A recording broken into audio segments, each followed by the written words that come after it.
सहना भवतु सहनौ भुनक्तु सह वीर्यङ्करवावहै तेजस्विनावधीतमस्तु मा विद्विषावहै। ॐ शान्ति शान्ति शान्तिः। ॐ पूर्णमदः पूर्णमिदं पूर्णात् पूर्णमुदच्यते पूर्णस्य पूर्णमादाय पूर्णमेवावशिष्यते। ॐ शान्ति शान्ति शान्तिः।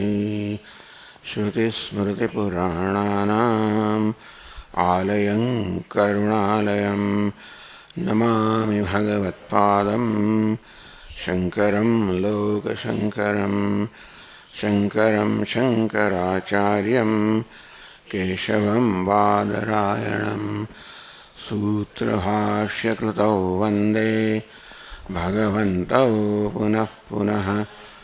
ईश्वरो गुरुरात्मेति मूर्तिभेदविभागिने व्योमवद्व्याप्तदेहाय दक्षिणामूर्तये। ॐ पार्थाय प्रतिबोधितां भगवता नारायणेन स्वयं व्यासेन ग्रथितां पुराणमुनिना मध्ये महाभारतम् अद्वैतामृतवर्षिणीं भगवतीम् अष्टादशाध्यायिनीम् अम्ब त्वामनुसन्दधामि भगवद्गीते भवद्वेषिणीम्। यं ब्रह्मा वरुणेन्द्ररुद्रमरुतः स्तुन्वन्ति दिव्यैस्तवैः वेदैः साङ्गपदक्रमोपनिषदैः गायन्ति यं सामगाः।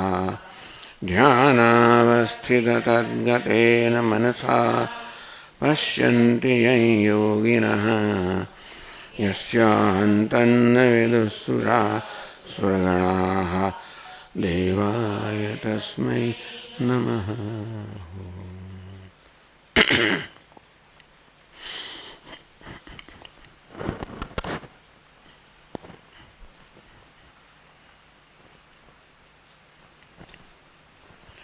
सहस्रयुगपर्यन्तम् अहर्यद्ब्रह्मणो विदुः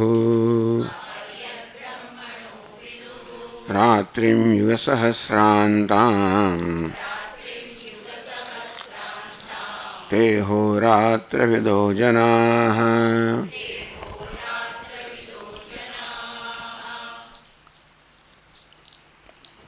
ते અહોરાત્રવિદઃ જનાઃ જે લોકો આ પ્રકારની કાળની ગણતરી કરવામાં નિષ્ણાત છે, અહોરાત્ર દિવસ અને રાત કેટલી લાંબી હોય એ બધું ગણવામાં જે નિષ્ણાત છે એ લોકો બ્રહ્માજીના દિવસ માટે કહે છે કે બ્રહ્મણા અહહ યદ વિદુઃ, કે બ્રહ્માજીનું અહહ એટલે કે દિવસ સહસ્રયુગ પર્યંતમ મનુષ્યનામ 1000 ચતુર્યુગ જેવડું થાય. રાત્રિયુગ સહસ્રાંતામ, રાત્રિ પણ એટલી જ લાંબી હોય છે, અર્થાત મનુષ્યના 1000 યુગ જેટલી.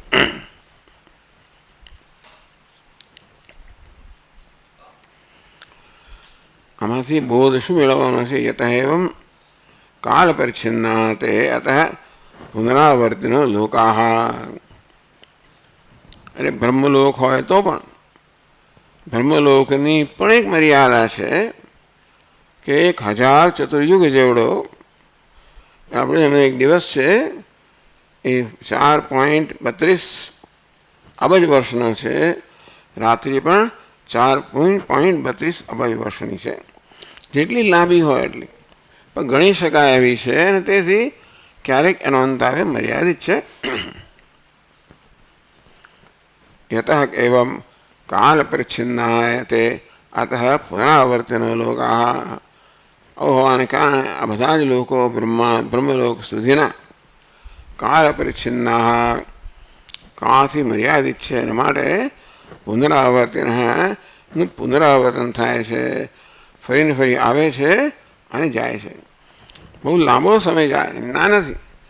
અબજો વર્ષ સુધી આ બ્રહ્મલોક સુધી, અબજો વર્ષ સુધી એની મર્યાદા છે. તો એ પણ એટલા વર્ષ પૂરા થાય એટલે બ્રહ્મલોક પણ લીન થાય, ભાઈ નવો લોક આવે. એમ કરતાં કરતાં આવું તો અનાદિકાળથી ચાલતું આવે છે.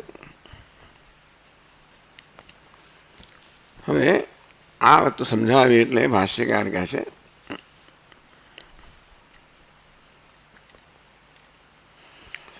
યતઃ પ્રજાપતે યુસહસ્ર પરિમિતમ. કારણ કે પ્રજાપતિનો દિવસ છે 1,000,000 યુગ લાંબો છે. યાચતસ્ય રાત્રિ સ્થાપિત થાય. જે પ્રજાપતિ રાત્રિ છે પણ 1,000 યુગ સુધી લાંબી છે. તથા એથી કાલવિદામ અભિપ્રાયમ અનુસૃત્ય. આપણને ખબર નથી કોણ કહે છે?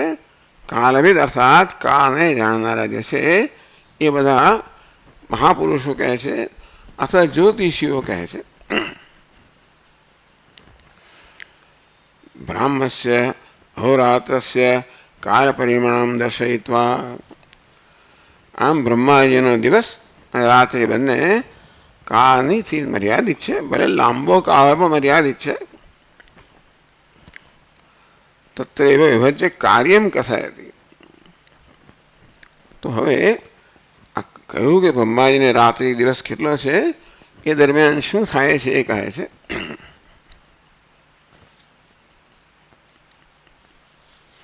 ભાષ્યકાર કહે છે પ્રજાપતે અહની યદ્ભવતી રાત્રૌ ચ ઉચ્યતે અવ્યક્ત ઇતિ. ચાલો ભાઈ, પ્રજાપતિનો દિવસ આટલો લાંબો છે, રાત્રિ આટલી લાંબી છે. એ દરમિયાન શું થાય છે? પ્રજાપતિના દિવસ દરમિયાન શું થાય છે? પ્રજાપતિની રાત્રિ દરમિયાન શું થાય છે એ પણ કહેવામાં આવે છે. 18મા શ્લોકમાં કહે છે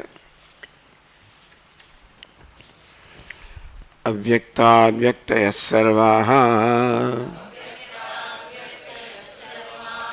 પ્રભવન્ત્યઃ રાગમે રાત્ર્યાગમે પ્રલીયન્તે તત્રૈવાવ્યક્તસંજ્ઞકે.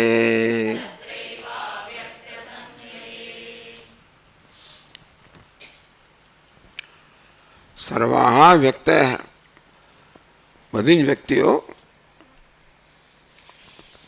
વ્યક્તિ અર્થાત મર્યાદિત અસ્તિત્વ ધરાવનારા બધા જ જીવો, અવ્યક્તાદ પ્રભવંતી એ સર્વની ઉત્પત્તિ અથવા પ્રભવ એટલે અભિવ્યક્તિ અવ્યક્તમાંથી થાય છે. આ આગમે બ્રહ્માજીનો દિવસ થાય ત્યારે આ બધી વ્યક્તિઓ અર્થાત બધા જ જીવો, માનો કે બધા નામરૂપ પદાર્થો છે એ બધા અભિવ્યક્ત થાય છે. રાત્રે આગમે પ્રલીયંતે. બ્રહ્માજીની રાત્રિ આવે ત્યારે બધા લીન થઈ જાય છે. તત્રૈવ અવ્યક્ત સંજ્ઞાએ. અવ્યક્તમાંથી બધા જ નામરૂપ વ્યક્ત થાય છે અને બ્રહ્માજીની રાત્રિ આવે ત્યારે બધા અભય પાસે એ વ્યક્તમાં પ્રલીન થાય છે.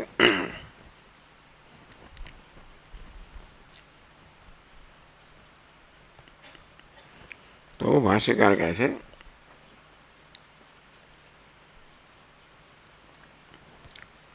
અવ્યક્તાદ અવ્યક્તમ પ્રજાપતેઃ સ્વાપાવસ્થાદ તસ્માत् અવ્યક્તાદ વ્યક્તયઃ વ્યજ્યન્તે ઇતિ વ્યક્તયઃ સ્થાવરજંગમલક્ષણાઃ સર્વાઃ પ્રજાઃ પ્રભવન્તિ અભિવ્યજ્યન્તે અન્ન આગમઃ અહરાગમઃ तस्मिन् आहरागमे काले ब्रह्मणः प्रबोधकाले अव्यक्तात् પાંચમે અવ્યક્તમાંથી અવ્યક્ત કોને કહેવાય? પ્રજાપતે સ્વાપાવસ્થા.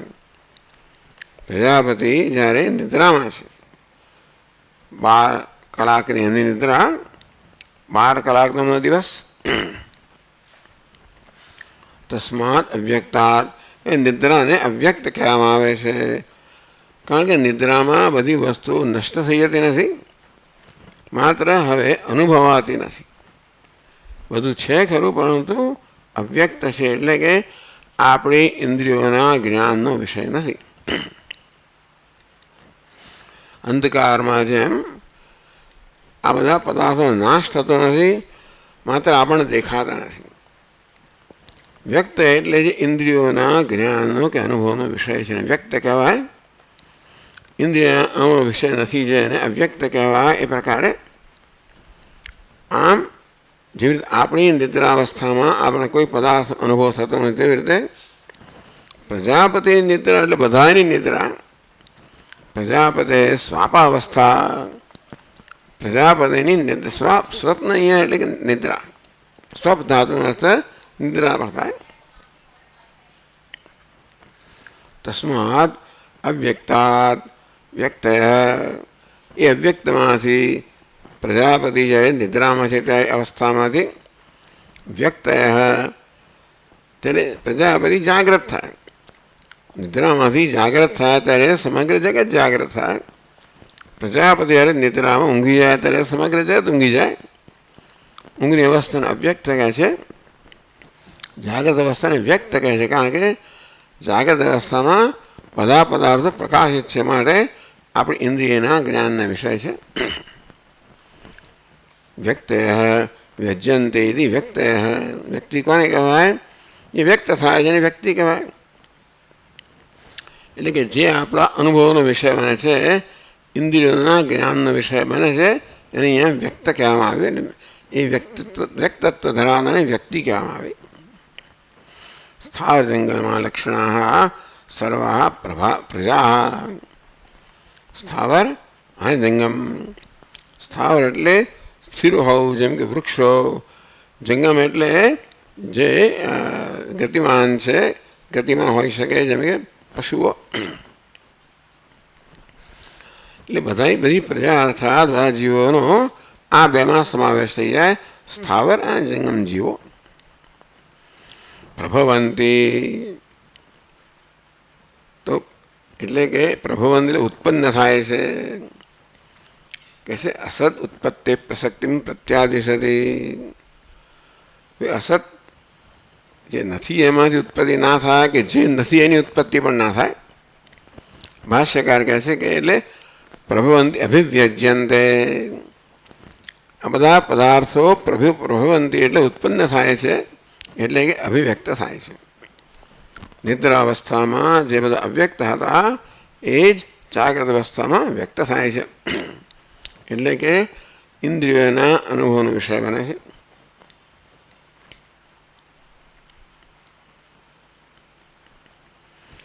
અહરાગમે, અન્ન આગમે, આહ એટલે દિવસ, અન્ન અહન શબ્દ છે એની છઠ્ઠી વિભક્તિ અન્ન આગમ. બ્રહ્માજીનો દિવસનો જ્યારે આગમ થાય આવે, અહર આગમ, બ્રહ્માજીનો દિવસ જ્યારે આવે, બ્રહ્માજી જાગ્રત થાય.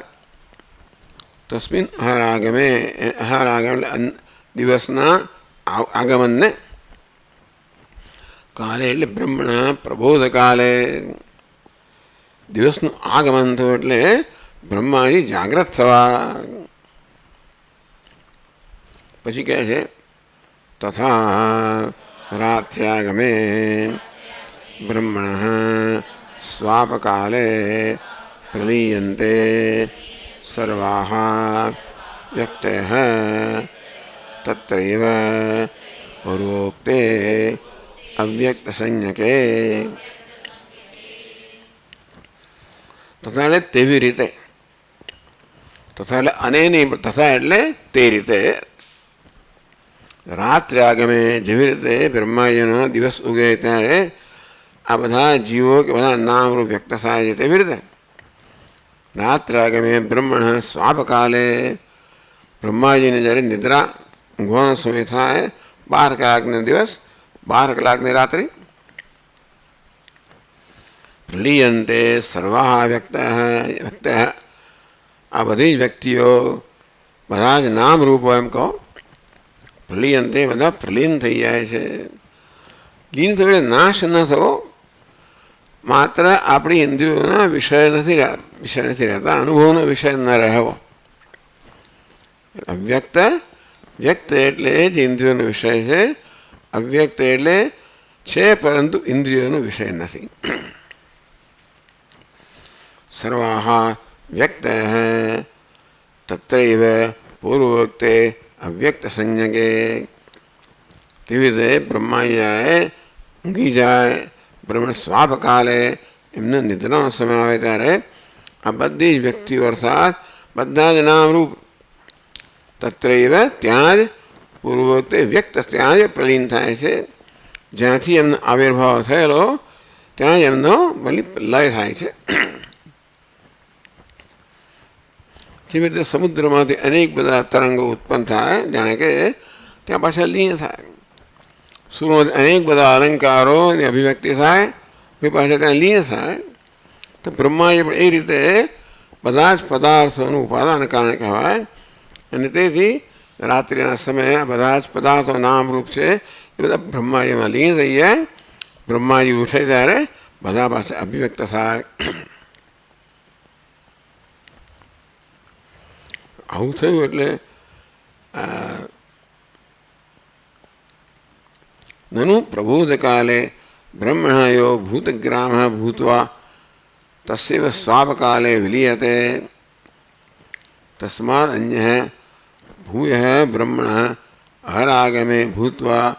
એટલે કે ભાઈ બ્રહ્માજી ઉત્પન્ન થાય છે એ જ વસ્તુ લીન થાય છે અને ઉત્પન્ન થાય છે કે એક નામરૂપનો સમૂહ ઉત્પન્ન થાય છે અને બીજા નામરૂપનો સમૂહ લીન થાય એ એક જ છે કે નહીં. બ્રહ્માજી જ્યારે જાગૃત થાય ત્યારે જે નામરૂપનો સમૂહ અભિવ્યક્ત થાય છે એ જ કે એનાથી બીજો નામરૂપનો સમૂહ બ્રહ્માજીનો ભાઈ પાછો લીન થાય છે.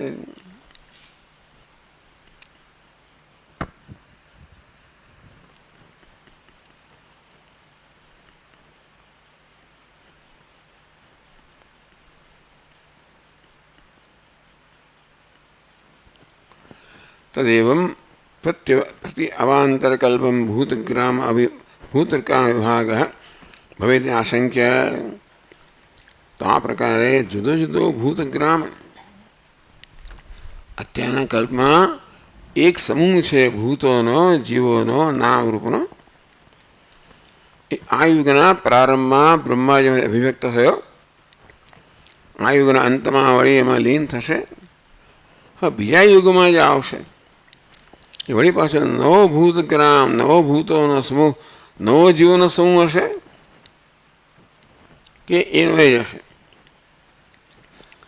કેટલા બધા કલ્પ બધા જાય, એને એક કલ્પ કહીએ આપણે. અનાદિકાળથી આ પ્રક્રિયા ચાલતી આવે છે એટલે અસંખ્ય કલ્પો બધા વ્યતીત થઈ ગયા હશે અને ભવિષ્યમાં અસંખ્ય કલ્પ આવશે પણ ખરા. કલ્પ કે નાની સૂની વસ્તુ નથી, અબજો વર્ષો લાવો છે તોય પણ કાલ અનંત છે એની તુલનાની અંદર પણ એ તો એ મર્યાદિત છે. તો કોઈને એમ લાગે કે ગયા કલ્પમાં જે બધા જીવો હતા ના એના કરતાં આ કલ્પમાં જુદા જીવો હશે, વળી પાછા નવા કલ્પમાં નવા જીવો હશે.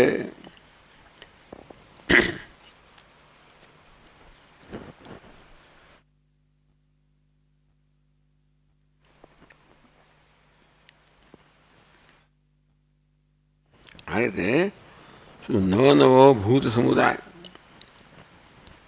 જીવોનો સમુદાય, નામરૂપનો સમુદાય નવો નવો ઉત્પન્ન થાય છે દરેક કલ્પમાં. કે એનો એ જ આટલા બધા કલ્પો થયા તો જીવો બદલાય કે ના બદલાય? આપણે એક કલ્પ એટલે અબજો વર્ષ પહેલાં આપણે જે હતા એને એ જ પાછા નવા કલ્પમાં આવીએ કે વળી પાય કે નવા જીવો આવે.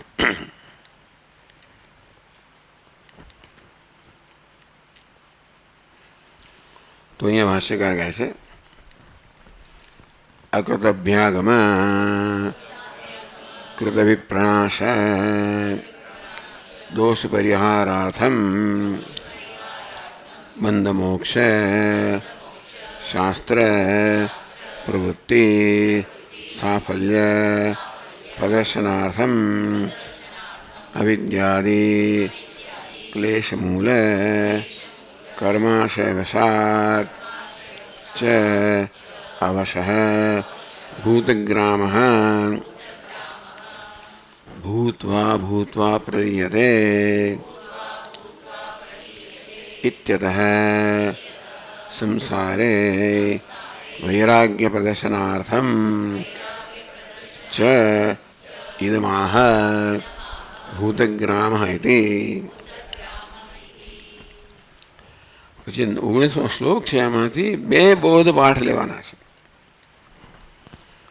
એક તો એ કે બ્રહ્માજીમાંથી જે ભૂતગ્રામ ભૂત સમૂહ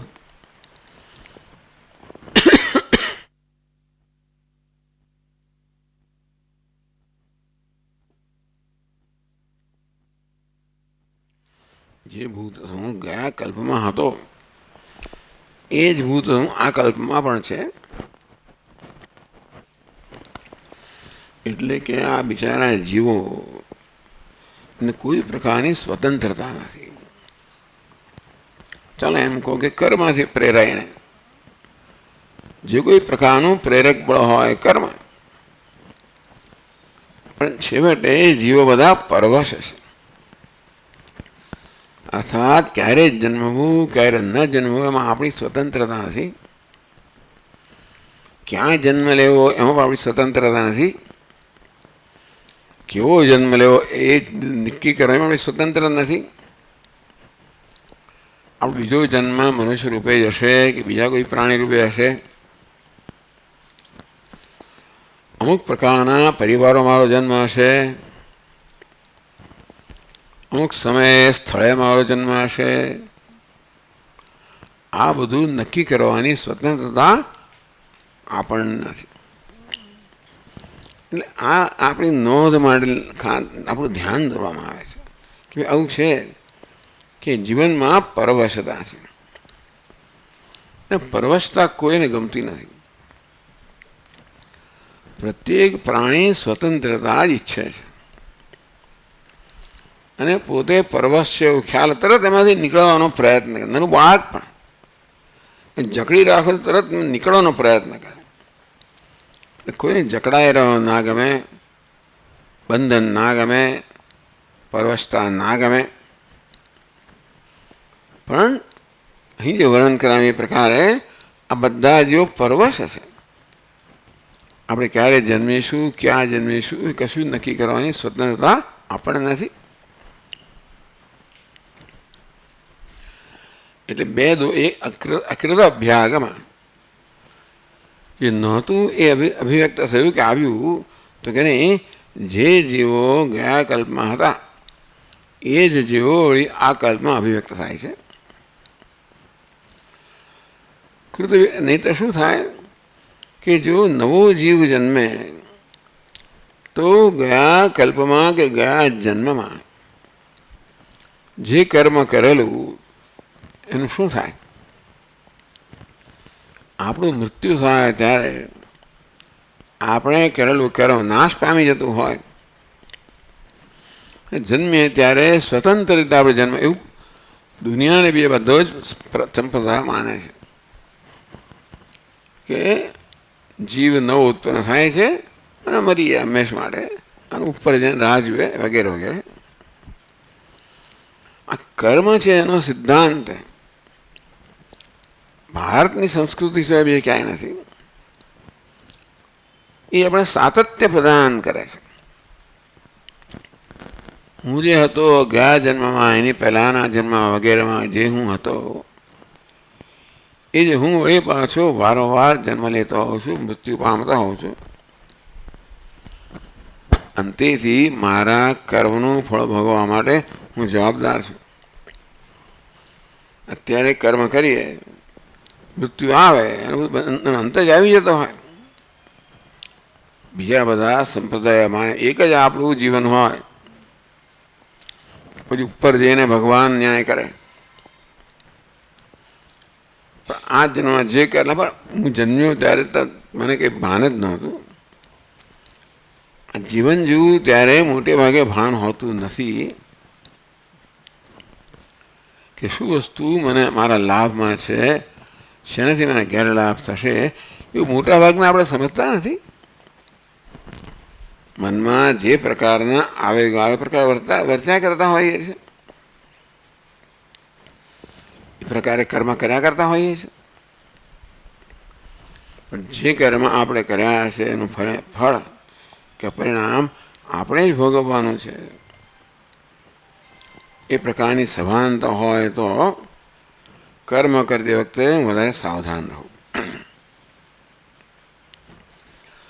તદુપરાંત હું જે અત્યારે ભોગવું છું એ મારા પૂર્વના કર્મનું પરિણામ છે. એવું ન બને કે અન્ય વ્યક્તિ કંઈક કરે અને મારે એનું ફળ ભોગવવું પડે, હું કંઈક કરું બીજાએ ભોગવવું પડે, એવું થતું નથી. આ પ્રકારની પરંપરા અનાદિકાળથી ચાલતી આવે છે. આમ દરેક જીવમાં સાતત્ય છે.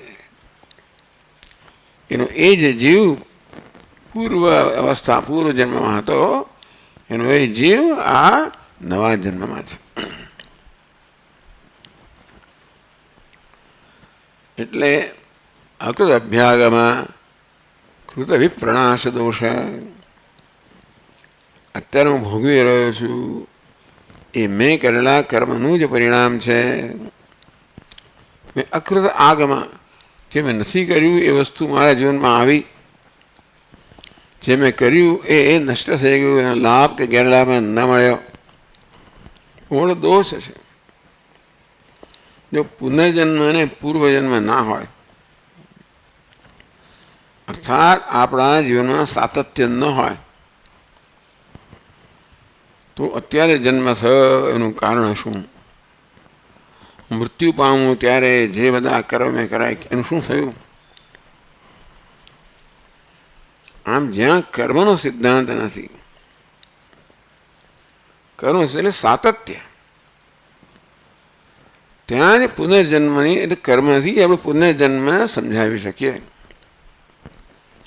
પૂર્વજન્મ અને પુનર્જન્મ આપણે કર્મથી સમજાવી શકીએ કે અત્યારે હું જે ભોગવી રહ્યો છું એ મારા પોતાના કર્મનું ફળ છે. એવું ના હોય. સત આપણે ભગવાનને દોષ, ભગવાન તો આવું કેમ કર્યું, મને કેમ આવો બનાવ્યો, પેલાને કેમ એવો બનાવ્યો, આને કેમ આમ કર્યું, મને કેમ પેલું કર્યું. આવી ફરિયાદો થતી હોય છે, જુદી વાત છે. પણ આપણે આ સિદ્ધાંત સમજીએ, હું જે ભોગવી રહ્યો છું એ મારા પોતાના કર્મનું જ પરિણામ છે.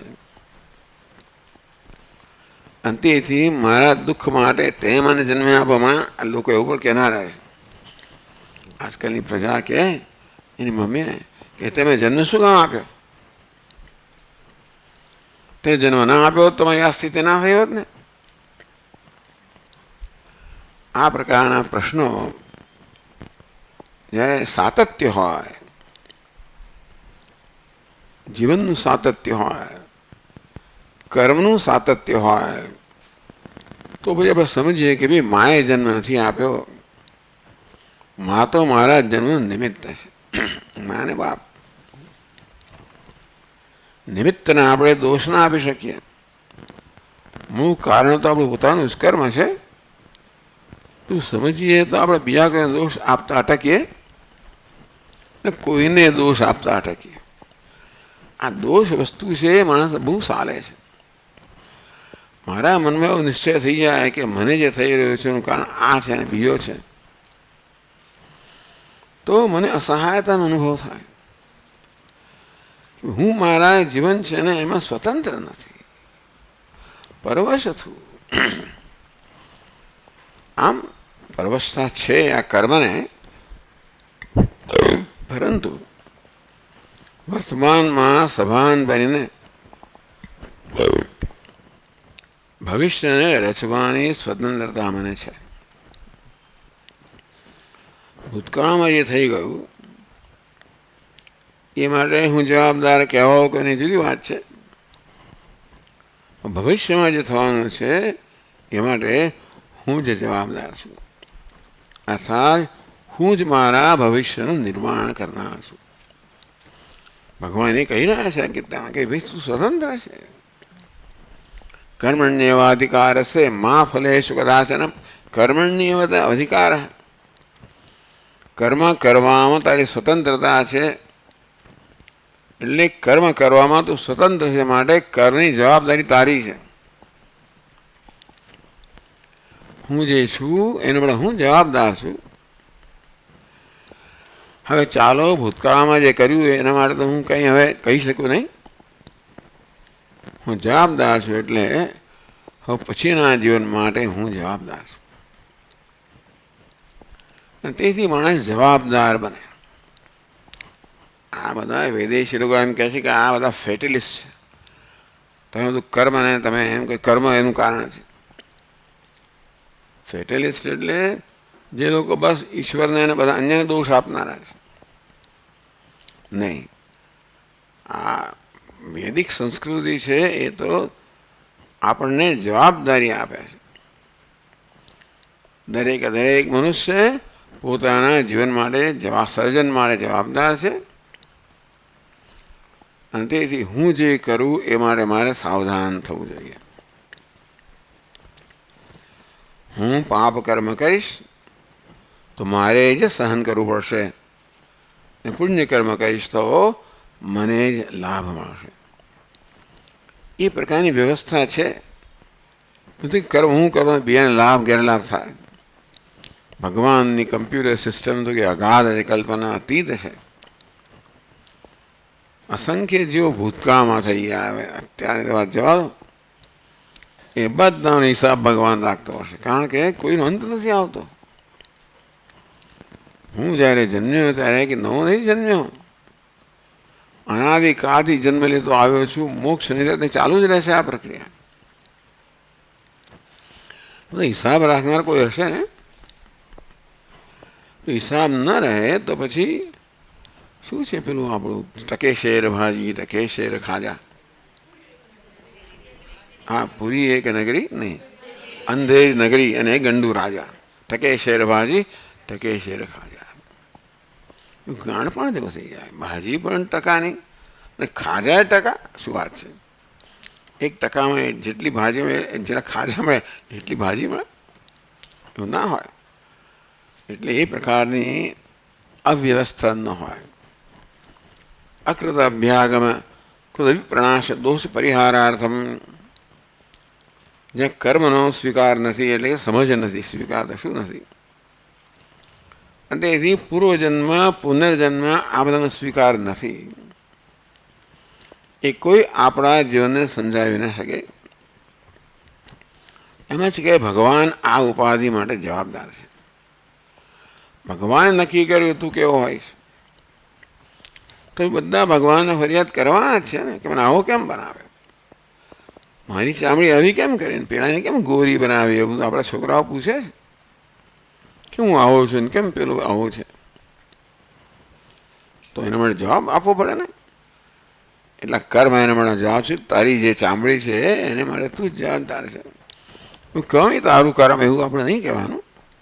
માણસો હોસ્પિટલમાં જઈને પહેલાં મરતા મળે કે તારું કર્મ, એવું કહેવાની કોઈ જરૂર નથી કોઈને કે તારું કર્મ. પણ આપણે જવાબદારી લેતા થઈએ માટે કહેવામાં આવે છે કે આપણે જવાબદારી લેવી જોઈએ. અકૃત અભ્યાગમ, જે મેં કર્યું નથી એ મારે ભોગવવું પડે છે. કૃત અભિપ્રણાશ, જેમ કર્યું એના પરિણામથી વંચિત રહી જાઉં છું. આવો દોષ હોય તો ક્યાંય પણ વ્યવસ્થા એટલે બધી વસ્તુઓ છે એનો આપણે શું કહેવાય ભવિષ્યની પણ આપણે ગણતરી કરી શકીએ. આ કર્યું છે આપણે શું પરિણામ આવશે એ કર્મફળ કાર્યકારણનો નિયમ જે છે એ પ્રકારે આપણે ગણતરી કરી શકીએ. નહીંતર આ કરો જવાબ ઉત્તર બીજો જ આવે કે પરિણામ બીજું જ આવે તો જેનો કોઈ વ્યવસ્થા જ ન હોય. દોષ પરિહારાર્થમ આ પ્રકારના દોષનો પરિહાર કરવા માટે, આ પ્રકારનો દોષ દૂર કરવા માટે કે જે લોકો કર્મ સ્વીકારતા નથી, પૂર્વજન્મ પુનર્જન્મ સ્વીકારતા નથી, એ આ કશું સમજાવી શકે એમ નથી. એ જીવનમાં ઘણી બધી નિરાશાઓ હોય છે. કોઈકને દોષ આપતું હોય, બીજાને દોષ આપો. આથી આપણે સમજી શકીએ કે હું મારા જીવન માટે જવાબદાર છું. અત્યારે જે થયું તો ખરું, પરંતુ હવે જે થશે એનું નિર્માણ કરતા હું જ છું. બંધ મોક્ષ શાસ્ત્ર પ્રવૃત્તિ સાફલ્ય પ્રદર્શનાર્થમ. તો જેનો બંધ છે એનો જ મોક્ષ છે. નવા નવા આવ્યા કરતા હોય તો બંધ એકનો હોય ને મોક્ષ બીજાનો હોય એવું તો હોય જ ના શકે ને. અને તો પછી મોક્ષ માટે શા મારે પ્રયત્ન કરવાનો હોય? બંધ મોક્ષ શાસ્ત્ર પ્રવૃત્તિ સાફલ્ય પ્રદર્શનાર્થમ. બંધ છે અને માટે મોક્ષ છે. જન્મ્યા ત્યારથી આપણે બંધ લઈને જન્મ્યા છીએ. અજ્ઞાન એટલે અવિદ્યાનું કારણ છે અને એમાંથી કામ કર્મ વગેરે જન્મતા હોય. પરંતુ આપણે જન્મ્યા છીએ બધા બંધન લઈને જન્મ્યા છીએ. મુક્ત થવું, મોક્ષ પ્રાપ્ત કરવો એ આપણી જવાબદારી છે. પણ આપણને પૂરતું માર્ગદર્શન આપવામાં આવ્યું છે શાસ્ત્રના રૂપમાં. એક જીપીએસ છે આપણી પાસે. એટલે ગીતા પોઝિશનિંગ સિસ્ટમ કે ભાઈ ગુરુ પોઝિશનિંગ સિસ્ટમ બધી છે જે આપણને માર્ગદર્શન આપે અને એ રીતે આપણે જીવન જીવી શકીએ. તો બંધ મોક્ષ શાસ્ત્ર પ્રવૃત્તિ એક બંધ શાસ્ત્ર છે, બંધ સમજાવે છે. એક કર્મકાંડ છે, કર્મ કેમ કરવું એ સમજાવે છે. જ્ઞાનકાંડ છે, કેમ અમે મુક્ત થવું. સાફલ્ય પ્રદર્શનાર્થમ. તો જ બંધશાસ્ત્ર અને મોક્ષશાસ્ત્રની સફળતા એટલે કે એમાં રહેલી જે તર્ક છે એ આપણે સમજી શકીએ. અવિદ્યાદિ ક્લેશમૂલ કર્માશય વશાચ અવશ. તો અહીંથી વાંચીએ આપણે. અવિદ્યાદિ ક્લેશમૂલ કર્માશય વશાચ અવશ ભૂતગ્રામ ભૂત્વા ભૂત્વા પ્રલીયતે ઇત્યતઃ સંસારે વૈરાગ્ય પ્રદર્શનાર્થમ ચ ઇદમાહ ભૂતગ્રામ ઇતિ. હા, પછીનો શ્લોક આપણને આ પ્રકારના બે પ્રકારના બોધ આપે છે. એક તો આવો એવો દોષ નથી કે મેં નથી કર્યું એ મારે ભોગવવું પડે. જે કરું છું એનો લાભ મને ના મળે એવું નથી. મેં જે કર્યું એનું ફળ હું ભોગવું છું અને જે કરીશ એનું ફળ ભોગવવાનું રહેશે. એક. અને બીજું બંધ અને મોક્ષ. હું જેનો બંધ લઈને જન્મ્યો છું અને મોક્ષ સંભવિત છે. એ માટે આપણી પાસે શાસ્ત્ર છે. બંધ મોક્ષ શાસ્ત્ર પ્રવૃત્તિ સાફલ્ય પ્રદર્શનાર્થમ. બંધ મોક્ષ બંને શાસ્ત્ર બંને મોક્ષ બંને સમજાવે છે. તો બંધનું શાસ્ત્ર છે એટલે કર્મ. રીતે આપણે કર્મ કરીએ અને આપણે જવાબદારીપૂર્વક કર્મ કરીએ અને મોક્ષ જ્ઞાન દ્વારા આપણે મુક્ત થઈએ. આ શાસ્ત્ર સાફલ્ય પ્રદર્શનાર્થમ. આ બંને શાસ્ત્ર છે, બંને કાંડ છે એની સફળતાનું પ્રદર્શન કરવા માટે કે બંને ફળ સહિત છે अविद्यादि क्लेश मूल कर्माशय वशाच पासु अविद्यादि क्लेश मूल अविद्या अस्मिता राग द्वेष अभिनिवेश अने पंच क्लेश कहेवामां आव्यो। अविद्यादि ए पंच क्लेशनो प्रारंभ अविद्यादि थाय छे। कर्माशय वशाच आम अविद्या अस्मिता राग द्वेष आ बधुं आ क्लेश पंच क्लेश छे ए जेनो मूळ छे एवो जे कर्म એટલે કર્મ આશય કહો કર્મ આધાર કહો।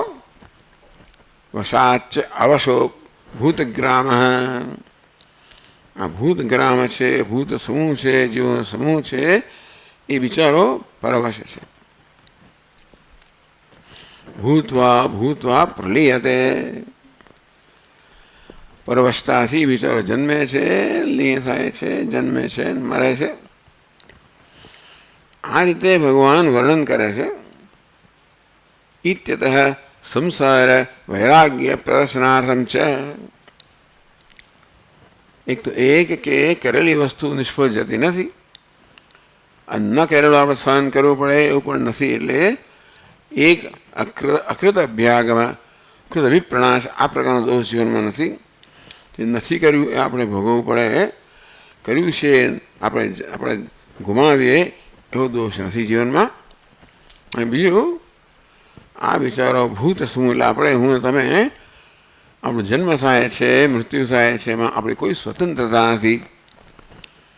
અવશઃ ભૂત્વા ભૂત્વા પ્રલીયતે આપણી ઈચ્છા પ્રમાણે જન્મ નથી એટલે કે આપણે નક્કી નથી કરી શકતા જન્મ ક્યાં હશે ને શું હશે। એ જન્મ મૃત્યુ અને દરેક સમયે પછીની ક્ષણે શું થશે એ પણ આપણે નક્કી કરી શકતા નથી। આપણે નક્કી થઈ ગયું છે નક્કી કરનાર આપણે જ છીએ એમ કહી શકાય। પ્રારબ્ધ કહીશું। આમ પ્રારબ્ધ અને પુરુષાર્થ બે પરિબળો છે। આ પ્રારબ્ધ એટલે આપણે જે કર્યું છે એનું ફળ આપણને મળે છે। પુરુષાર્થ એટલે આપણે નવું કરવાની સ્વતંત્રતા પણ છે। એ પ્રકાર આપણું જીવન સંપૂર્ણ પ્રારબ્ધ પર આધારિત નથી સંપૂર્ણ પુરુષાર્થ પર પણ આધારિત નથી। આ બધું જ આપણે નક્કી કરી શકીએ એમ નથી કંઈ જ નક્કી ના કરી એમ પણ નથી। પ્રારબ્ધ અર્થાત જે લઈને આપણે આવ્યા છે પુરુષાર્થ જે આપણે ઉત્પન્ન કરીએ છીએ।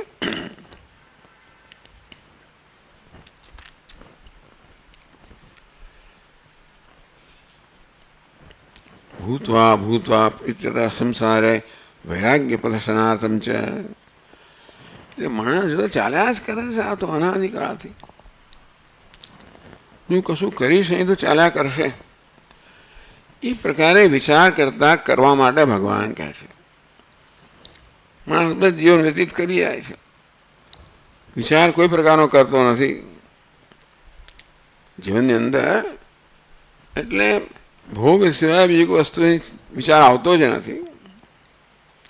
એટલે માણસે વિચાર કરતો કરવા માટે કે આપણો જીવનમાં કંઈક આપણો પણ કાબુ છે કંઈક આપણે પણ નિશ્ચિત કરી શકીએ છીએ।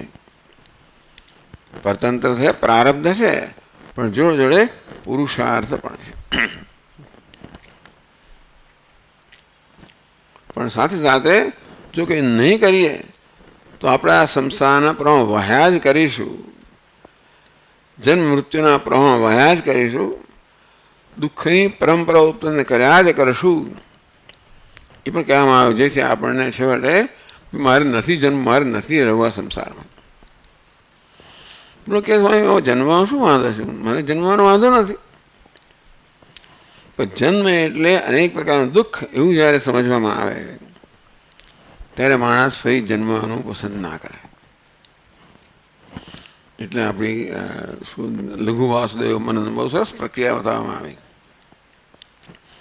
દુઃખની પ્રક્રિયા બતાવવામાં આવી કે કેવી રીતે આ જન્મ એ દુઃખનું કેવું પરિણામ પણ છે અને કારણ પણ છે। ભગવાન 19મા શ્લોકમાં કહે છે ભૂતગ્રામસ્ય એવાયમ भूत्वा भूत्वा प्रलीयते रात्र्यागमे वशः पार्थ प्रभवत्यः रागमे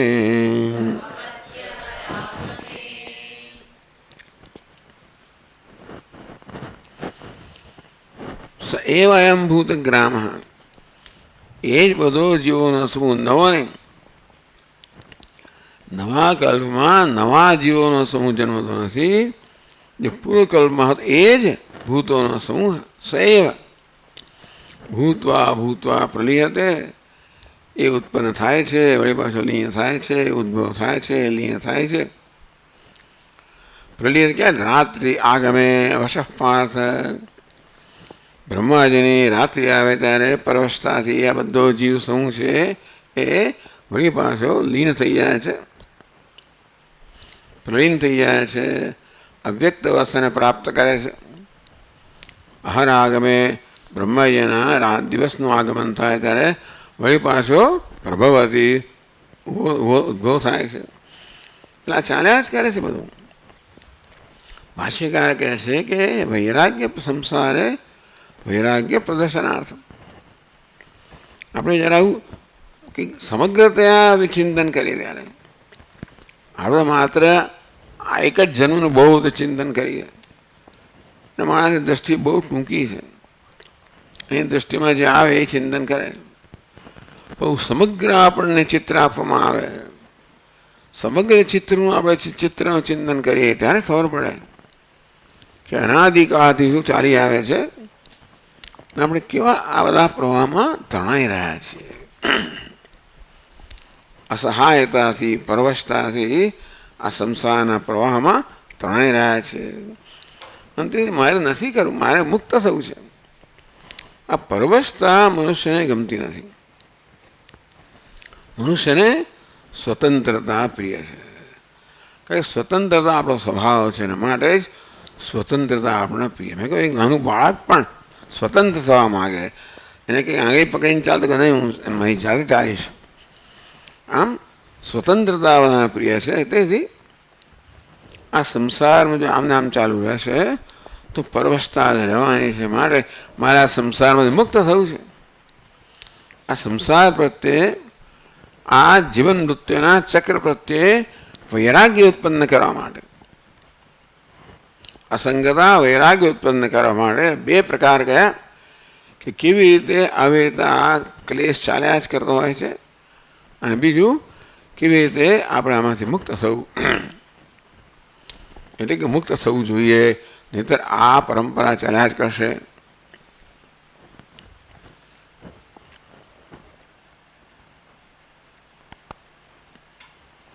પ્રતિકલ્પમ પ્રાણીનિકાયસ્ય ભિન્નત્વે સતી દરેક કલ્પમાં જુદા જુદા પ્રાણીઓનો સમૂહ આવે તો પછી અકૃત અભ્યાસ અમે નથી કર્યું, અભ્યાસ આપણે સહન કરવું પડે.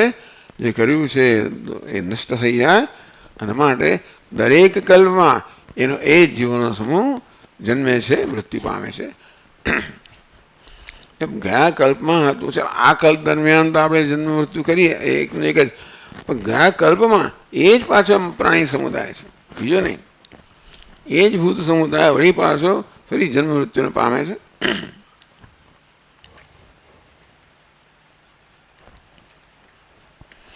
यदि स्थावर जंगम लक्षण प्राणी निकाय से प्रतिकल्पम अन्यथात्वम जो फरी बीजो प्राणी समूह जन्मतो હોય તો એકને એક જ માણસનો બંધ અને એનો જ મોક્ષ એવું રહે નહીં. એટલે તથા એકસ્ય બંધ મોક્ષ અન્વયમ બંધ મોક્ષાન્વયન અભાવાત કાંડદ્વયાત્મન. તો પછી આપણે કાંડદ્વય છે, કર્મકાંડ છે અને જ્ઞાનકાંડ છે. એટલે કર્મકાંડ એટલે જે કર્મ આપણે કરીએ એનું ફળ આપણે ભોગવવાના છીએ, અને જ્ઞાનકાંડ એટલે કેવી રીતે આ કર્તૃત્વ મુક્ત થવું. આ બધી વસ્તુ ક્યારે હોય? જ્યારે એક જ આ ભૂત સમુદાય હોય.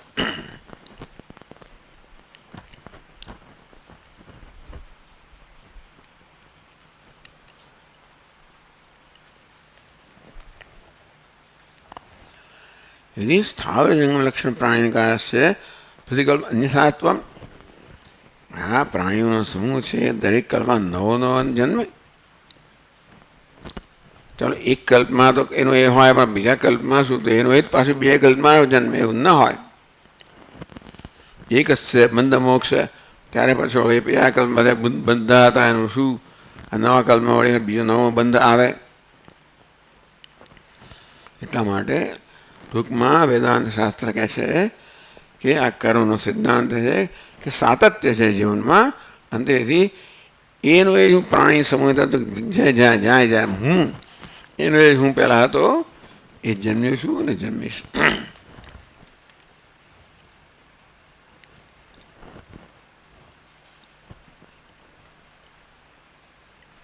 કથમ પુનઃ ભૂત સમુદાય અસ્વતંત્ર સન અવશો ભૂત્વા પ્રવિલીયતે.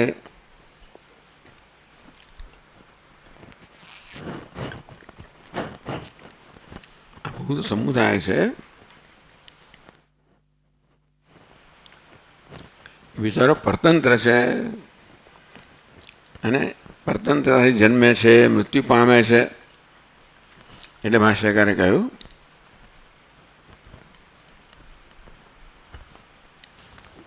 ભૂતગ્રામ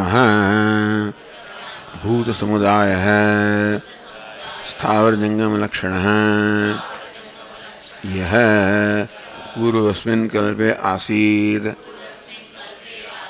स एव अयं न अन्यः भूत्वा भूत्वा पुनः आरागमे प्रलीयते पुनः पुनः रात्र्यागमे अक्षये अवशः अस्वतन्त्रः एव पार्थ प्रभवति अवशः एव अहरागमे.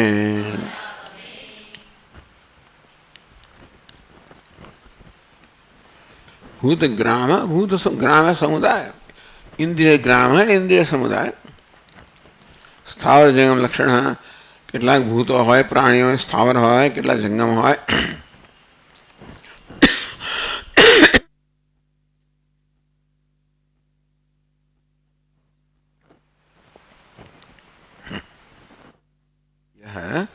પૂર્વસ્મિન કલ્પે આસીદ, પૂર્ણ કલ્પમાં જ્યાં જીવ સમુદાય પ્રાણી સમાય હતો, સદૈવ અયમ એ જ પ્રાણી સમુદાય, ન અન્ય બીજો નહીં.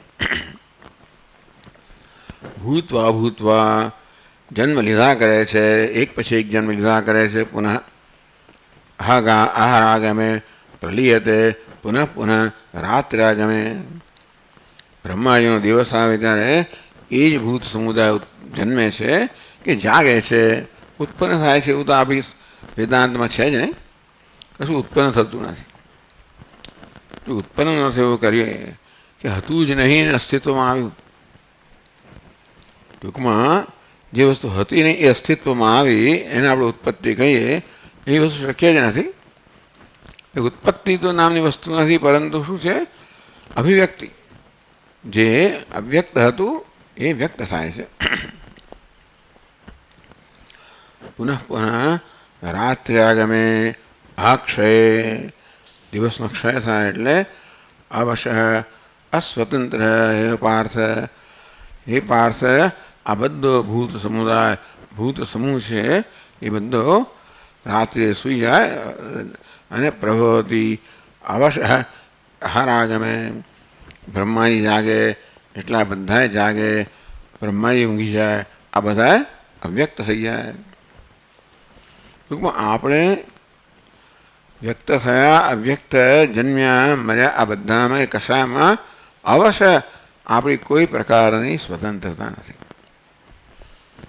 એટલે ટૂંકમાં આપણે આ બધા પ્રવાહમાં તણાતા હોઈએ છીએ.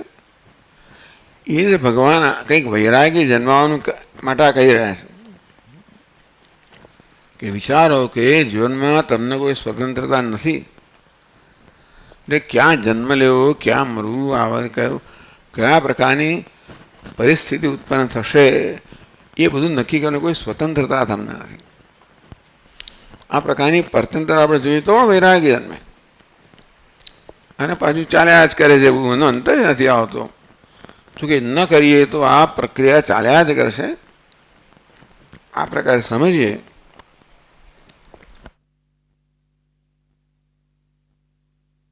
તો આપણને હજી પ્રક્રિયા માટે કેવી કે મારે આમાં નથી પડ્યા રહેવું, આમાં નથી તણાયા કરવું,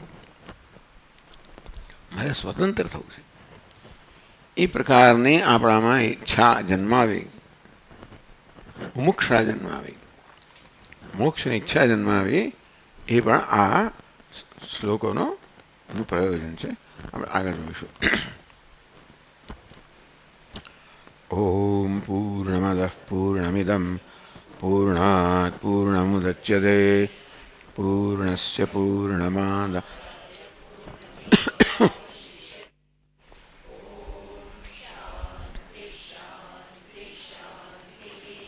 શંકરં શંકરાચાર્યં કેશવં બાદરાયણં સૂત્રભાષ્યકૃતૌ વંદે ભગવन्तौ પુનઃ પુનઃ.